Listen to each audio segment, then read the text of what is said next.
Welcome back to my channel. If you are new here and like the video, be sure to hit the like and subscribe button for more content. Thank you for watching. I am so sorry for the delay. This was supposed to be up about a week ago actually, but school really said no. So I'm not going to hold you guys up too long on this section right here. Instead, I'm going to go ahead and congratulate those who guessed that Merman was in fact the professor. Your suspicions would be correct. I've already warned a few people on this, but while it is a certain ending I will not go ahead and spoil, it is an ending that you will be very mad at me about, so let's just go ahead and get to it. The thought of the demon and human realm cohabiting together is mere folklore. Nothing but a distant dream. Different lifespan, abilities, appearance can't coexist together. It's a forbidden relationship, only asking for danger. No one knew the risk until it was too late. Bokuto and Kenma were both soundly asleep, being the only two demons that could sleep, and Kuro was sitting on the railing of the balcony.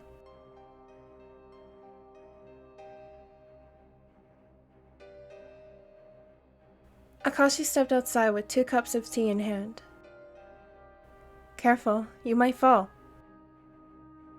Kuro laughed underneath his breath.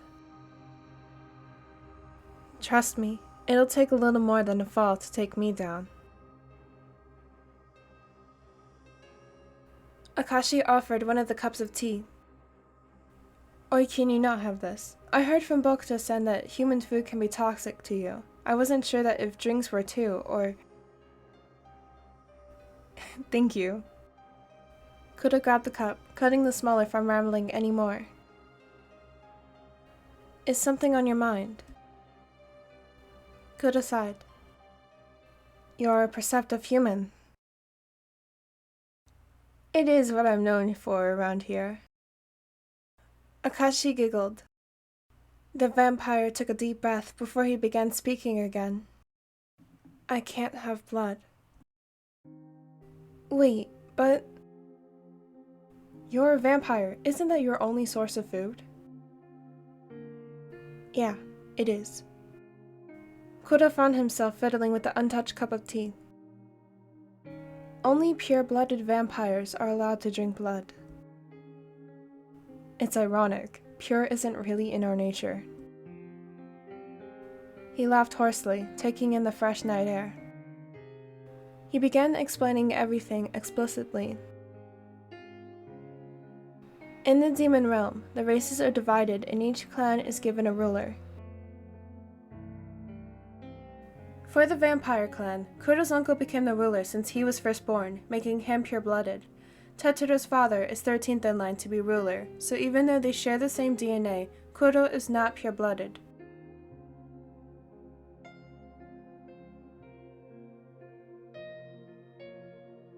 Those who aren't, but are still part of the royal family, work for the pure one, supplying them with blood so that they don't have to hunt. They are not allowed to have blood of their own. So, you never had blood? Nope. But isn't that the only way you can eat? You would be correct. Akashi thought for a moment. Kuro, how old are you? He couldn't help but feel the sense of deja vu from the conversation with Bokuto earlier. The vampire smiled sadly. I'll be turning 540 soon.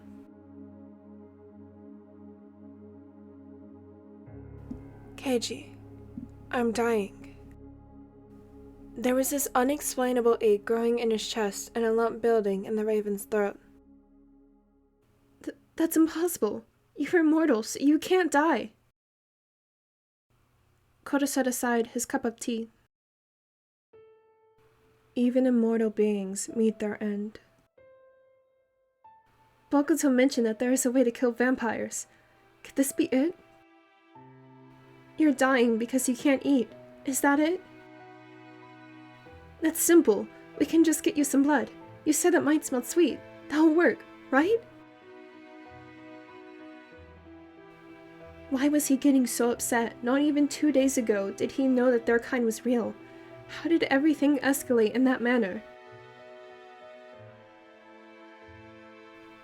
I can't. There was this spell binding the impure to the pure, so that if the impure were to consume blood, then the nutrients would go straight to the pure. That's nonsense! That's basically killing off their own kind! That's just how the demon realm works. Me and Cole have been together for over 60 years now, and he has been on an endless search on how to find help for me.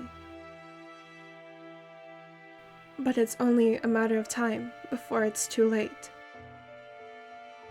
Akashi set his cup aside to Kuro's that was still left untouched. Bokuto-san has spent nearly a century fighting for you.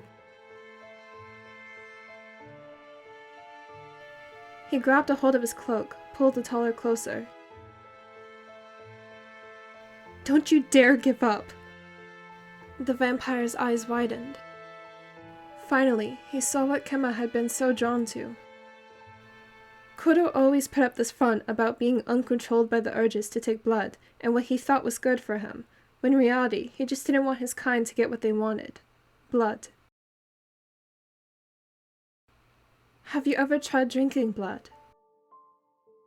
No, I didn't want to risk giving it to them.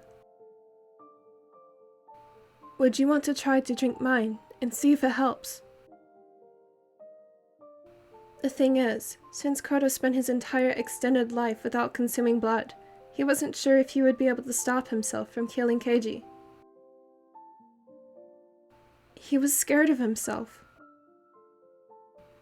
Both boys turned their head to the door where Bokuto was standing when Kuro shot a quick signal that they would continue this later.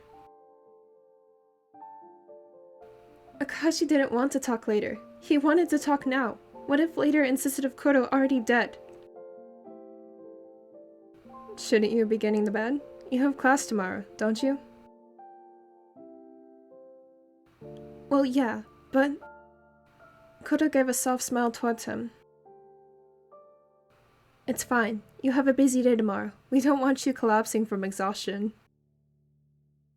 He joked, before realizing that humans are actually capable of doing so, and he didn't want to sound insensitive. The human nodded his head before turning back to the vampire. The offer still stands. Thank you.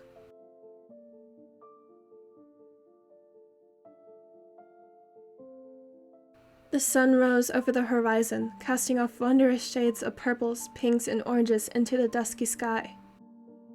Akashi was the first to wake up, minus Kuro, who didn't sleep and made breakfast for the four of them. If you do intend to stay any longer, you're going to have to start doing the shopping around here. He joked, knowing that none of them really could, maybe Kenma, but his disguise was one of a cat, so that wouldn't make much sense.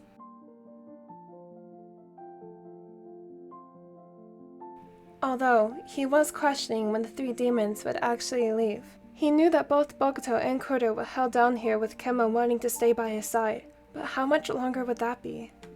It wasn't that he was complaining, their company was actually nice. He just wanted to know how much longer until they got tired of him.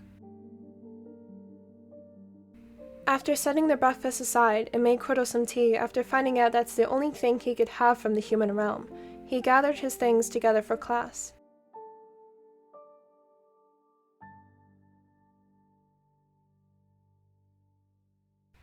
I have to go to class, but I should be home fairly soon. How soon? Kenma pouted. He hated every time the human left. This made the raven laugh. It shouldn't be too long. It's my short day, so I should be home in about 3 hours. The Neko's eyes widened, realizing that that was already close, just a nap away until he saw Keiji again. Be safe. The Fae was happily munching on his cereal made by the human, seeing him off. Well, it was his short day. It was also his extended class period with his least favorite professor.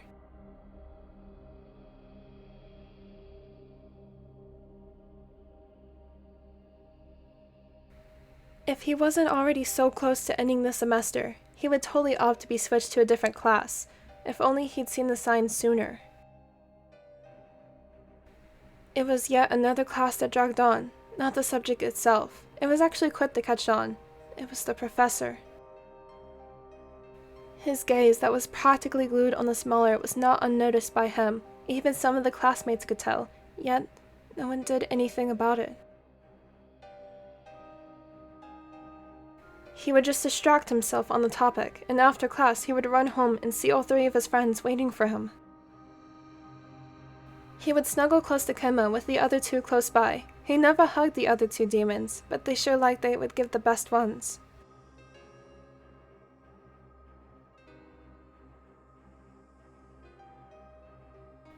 Wait, why was he thinking about that?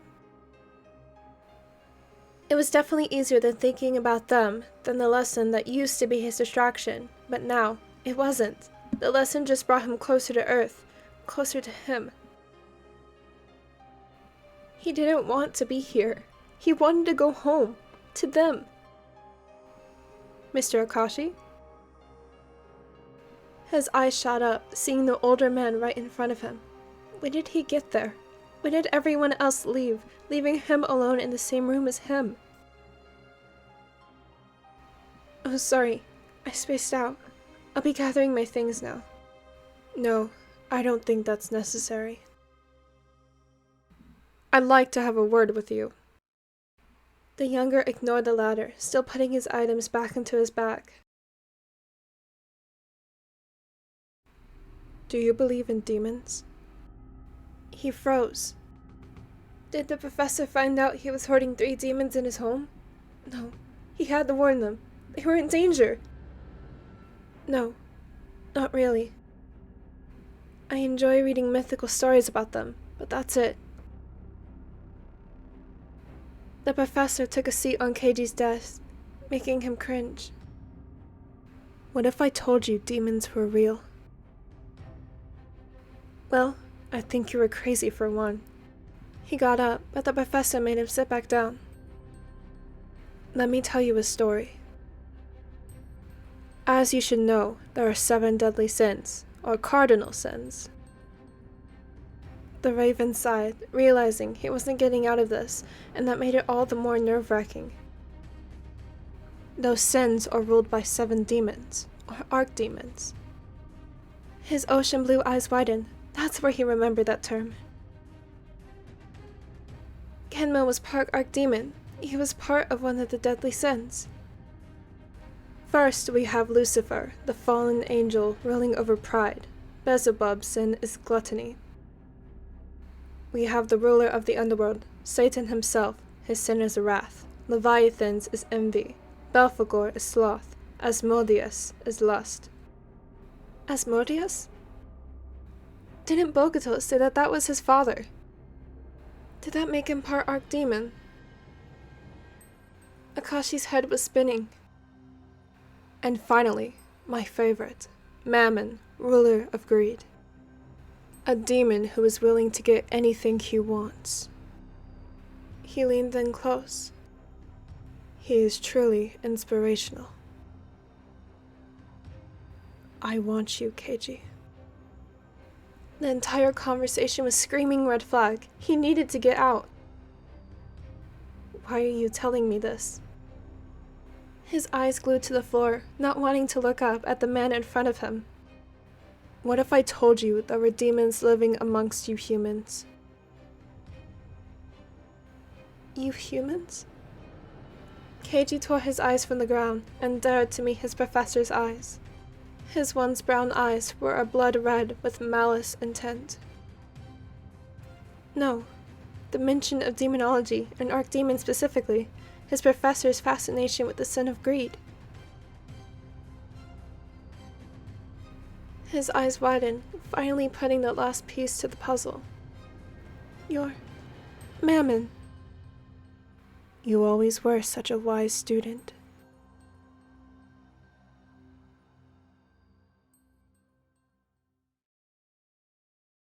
Kenma woke up from his nap. It was right around the 3-hour mark, so just as promised, Keiji should be home at any minute.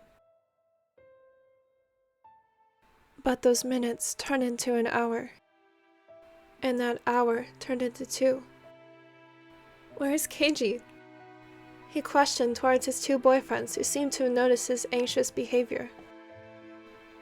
I don't know. It's been well over the time he said he would be home. He leaned to one side, crossing his arms over his chest, fighting the urge to start pacing back and forth. Kuro peeked his head out the window. The sun is setting. Maybe we should go out and search for him. How do you suppose we do that? Kenma thought for a moment, looking at the human's closet. I have an idea. Kenma got to work before his boyfriends were able to question it. For Kuro, Kenma managed to find black clothing to cover his lover's pale skin so that the remaining light wouldn't hinder him, and threw on some glasses to cover his red eyes. For Bokuto, the Neko found a trench coat that would hide the Fae's wings, somewhat, and then found hair gel. The hair was at a perfect length to fully cover his horns with his hair. And for himself, it was really simple. He tucked his tail in his pants and found a comfortable hat to hide his ears.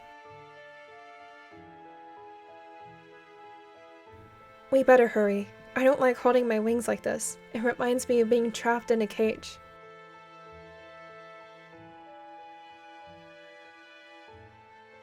Don't worry, we'll find Keiji and come back home. The 3 demons left Takashi's apartment, thankful that his school was super close and easy to find.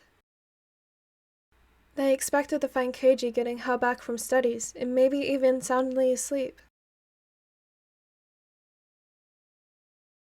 Just before they entered the university, Kuro stopped at the front door. Tetsu? He sniffed the air. It's blood. Oh, negative. It was then Bokuto recognized the same smell of fear from the human, but it was stronger. He's in trouble. He growled, his eyes glowing with rage. They stormed in. Students were already running out of the building screaming, but it wasn't from them because they were still disguised. It was from the demon showing his true form. Mammon. If it isn't the sons of Asmodeus and Belphegor. Kenma grimaced. That demon isn't my father. Kuro followed the smell of blood and saw Keiji tied up to a chair in the corner of the room with crimson red flowing down the side of his head. He seemed to be fighting to keep his conscious. Keiji! He looked up, connecting his ocean blue eyes with Kuro's red ones after he threw off the sunglasses.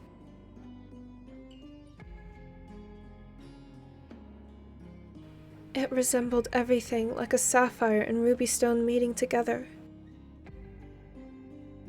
And you. He pointed to the vampire. You're no one. Leave at once, vermin. Hey, don't talk like that to him. I'd watch your tongue.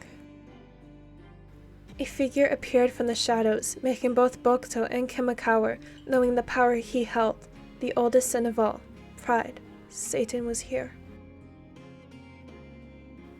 He held up his finger, creating a light from it. That light turned into a deadly laser beam, piercing a gaping hole in Kuro's chest.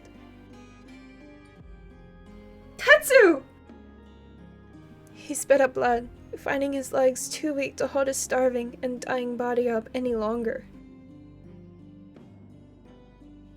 Vampires had a gift. They had fast regeneration. It was gifted to all vampires before the monarchy turned all of the rules upside down.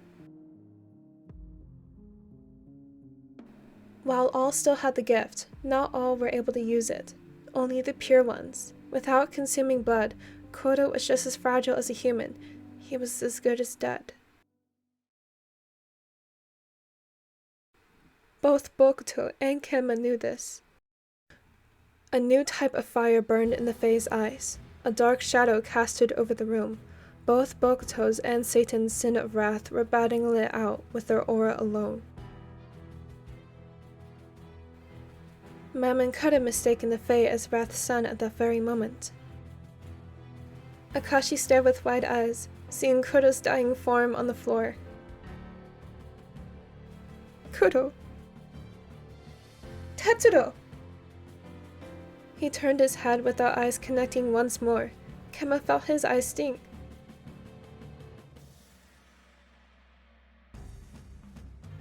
Come here. You need blood, right? You foolish human. He is impure, a nobody. Your blood will mean nothing. Shut up. Bokuto's voice had a low echo, bouncing off the walls of the school.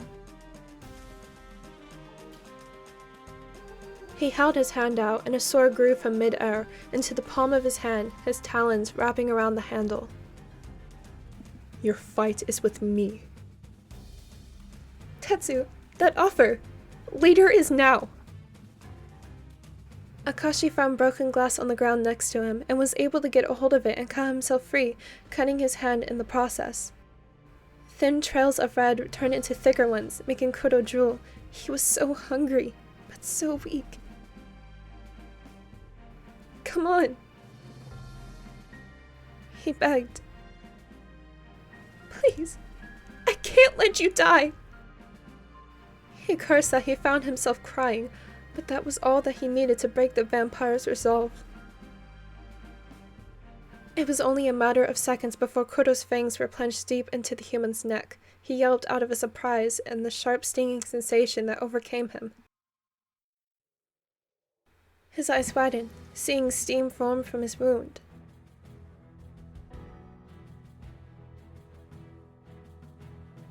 It was closing up.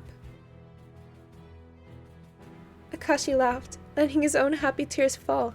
He reached up and ran a hand through the vampire's jet-black locks, who was still feasting.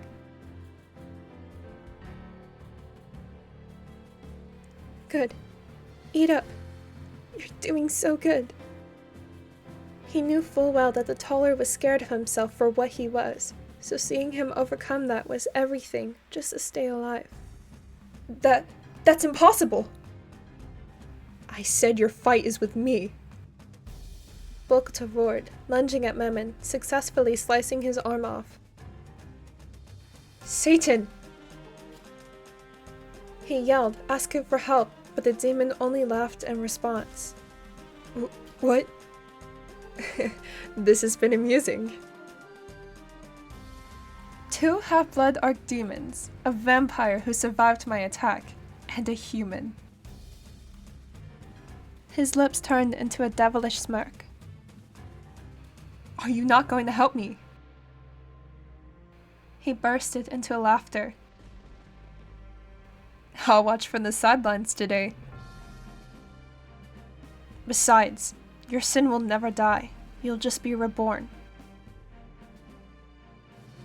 What? You traitor! He turned back to the Fae, whose eyes were wide with murderous bloodlust. This was the son of Asmodeus, sin of lust. Sin of greed, right? The one who'll have everything he desires? Mammon glared at him. You can take everything, but don't think for even a second you can take what's mine.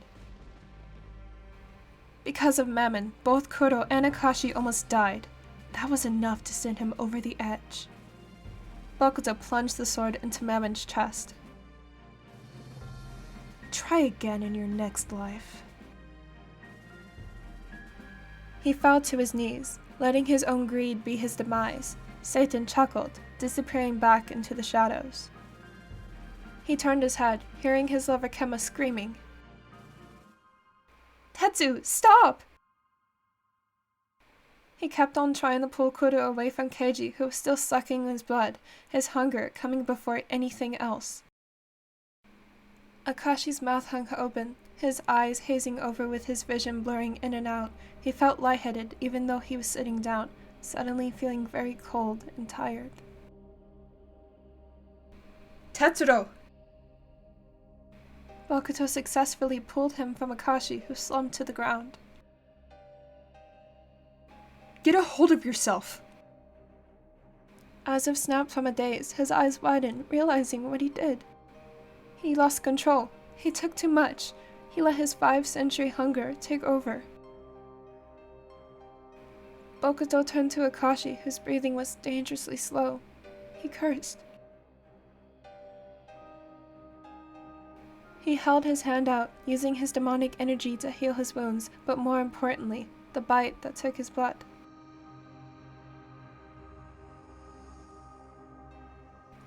But even still, Akashi's human body shut down, and his consciousness went into darkness.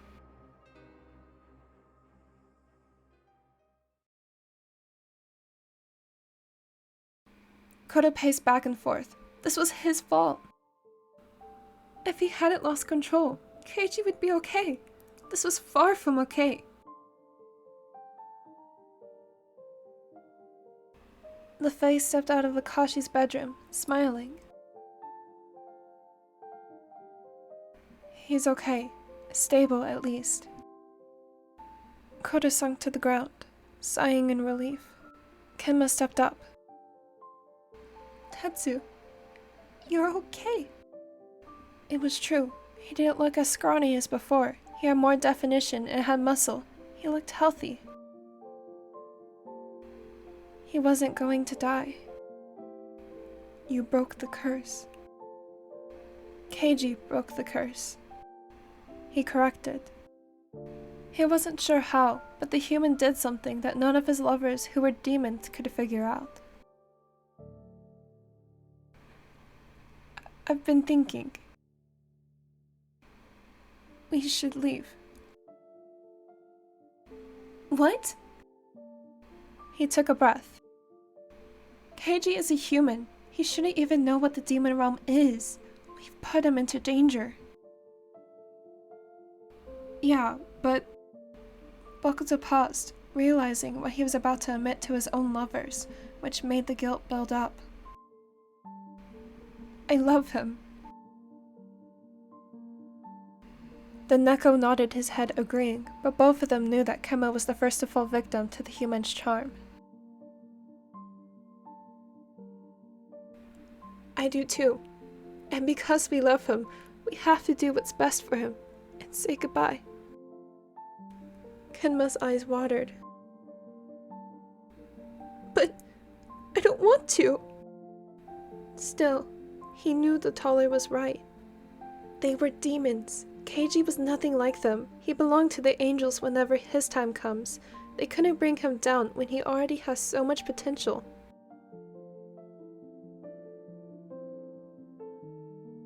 The Neko ran into the room, seeing Akashi still soundly asleep. He looked so pale and sick.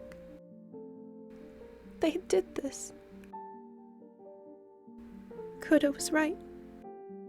He was fucking right, and he hated it. He went up to the bedside, planting a small kiss onto his forehead. He never used his father's powers for one reason, because of the abandonment he and his mother, a Neko, faced.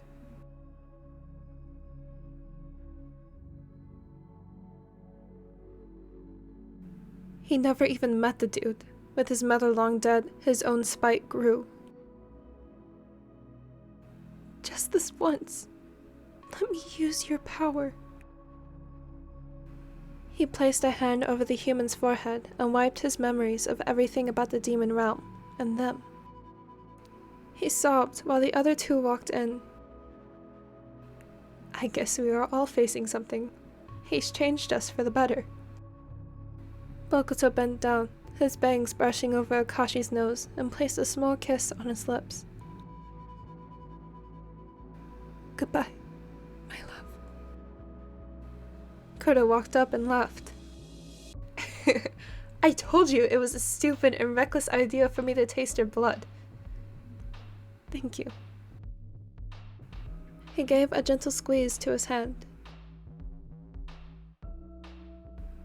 For everything. Are we ready? They all said no, but still continued to walk towards the door, knowing that they wouldn't be able to leave if they stayed a second longer. It would hurt too much. The three demons left Akashi's apartment and flew off into the night, letting the full moon illuminate the dark streets of Tokyo.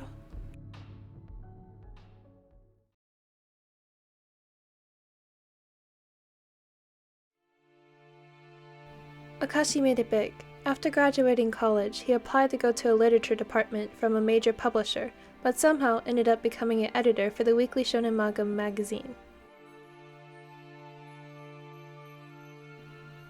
Well, it wasn't his original career choice. It wasn't half bad, plus the pay was decent. He went through college just fine, although his entire first year of university was odd to say the least. For one of his classes, his teacher ended up disappearing and leaving them with a substitute. He was also magically diagnosed with anemia, which even his regular doctors found odd, because he's always been in perfect health. It was a super easy fix, so it wasn't hard to get back onto his feet. For a while now, he has felt this unexplainable loneliness that had no answer. He's always been alone since his mother passed away when he was in middle school, so what changed that? He logged out of his computer, realizing he wasn't going to get much work done. Plus, he was out of coffee. He sighed, rubbing his eyes underneath his glasses lenses. He got up, taking his stuff with him, and hopped onto a train to make his way home, seeing that his favorite coffee shop was already closed for the night.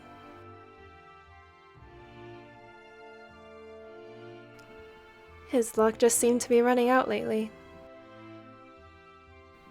He threw his bag on the train seat and slowly relaxed, seeing more people board the train.